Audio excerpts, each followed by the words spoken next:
Assalamualaikum warahmatullahi wabarakatuh. Perkenalkan, nama saya Evi Rizka Ayuwiji Asmi. Pada kesempatan kali ini saya akan menjelaskan mengenai tentang perbandingan ekonomi Islam, ekonomi kapitalis, dan ekonomi sosialis.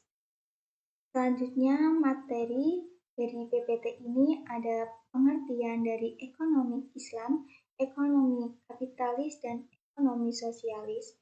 Dan yang kedua yaitu ada ciri-ciri, dan yang ketiga yaitu ada prinsip-prinsip, dan yang keempat yaitu ada perbedaan konsep.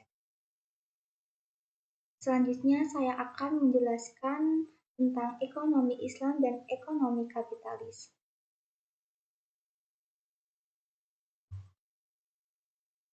Ekonomi Islam adalah sekumpulan dasar umum ekonomi yang disimbolkan dari Quran dan Sunnah dan merupakan bangunan perekonomian yang didirikan atas landasan dasar yang sesuai dengan kondisi lingkungan dan masa.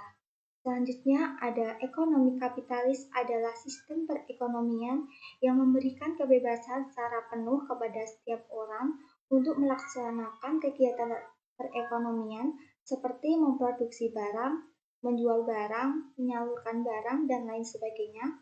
Selanjutnya ada ekonomi sosialis. Ekonomi sosialis adalah suatu sistem perekonomian yang memberikan kebebasan yang cukup besar kepada setiap orang untuk melaksanakan kegiatan ekonomi, tetapi dengan campur tangan pemerintah. Selanjutnya ada ciri-ciri ekonomi. Ekonomi Islam mempunyai ciri-ciri. 1. Syariah sebagai batasan untuk memformulasikan keputusan ekonomi. Yang kedua yaitu akan berfungsi sebagai parameter dalam proses optimalisasi kegiatan ekonomi. Yang selanjutnya ada ekonomi kapitalis mempunyai ciri-ciri. 1. Pengakuan yang luas atas hak-hak pribadi. Yang kedua yaitu ada perekonomian diatur oleh mekanisme pasar. Dan selanjutnya ada ekonomi sosialis mempunyai ciri-ciri lebih mengutamakan kebersamaan dan peran pemerintah sangat kuat. Selanjutnya ada prinsip-prinsip dari ekonomi Islam, yaitu 1. Berbagai sumber daya dipandang sebagai pemberian atau titipan dari Allah SWT kepada manusia. Yang kedua yaitu Islam mengakui kepemilikan pribadi dalam batasan-batasan tertentu. Dan yang ketiga yaitu kekuatan penggerak utama ekonomi Islam adalah kerjasama. Yang keempat yaitu ekonomi Islam menolak terjadinya akumulasi kekayaan yang dikuasai oleh segelintir orang saja. Yang kedua yaitu ada prinsip-prinsip dari ekonomi kapitalis, yaitu 1. Kebebasan penuh dalam melaksanakan kegiatan perekonomian. Yang kedua yaitu semua orang bebas bersaing untuk mendapatkan laba sebesar-besarnya. Selanjutnya ada prinsip-prinsip ekonomi sosialis. Yang pertama yaitu pemilikan harta oleh negara.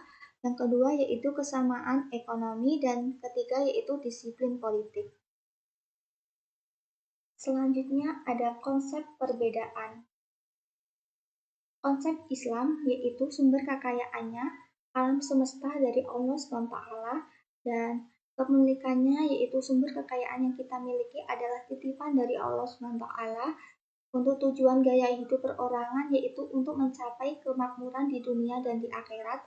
Sedangkan kapitalis sumber kekayaannya sangat langka, kepemilikannya setiap pribadi dibebaskan untuk memiliki semua kekayaan yang diperolehnya, dan tujuan gaya hidup perorangannya yaitu kepuasan pribadi. Selanjutnya ada sosialis, yaitu sumber kekayaannya sangat langka, kepemilikannya sumber kekayaan didapat dari buruh, dan tujuan gaya hidup perorangan yaitu kesetaraan penghasilan di antara kaum buruh. Saya mengucapkan terima kasih atas perhatiannya. Wassalamualaikum warahmatullahi wabarakatuh.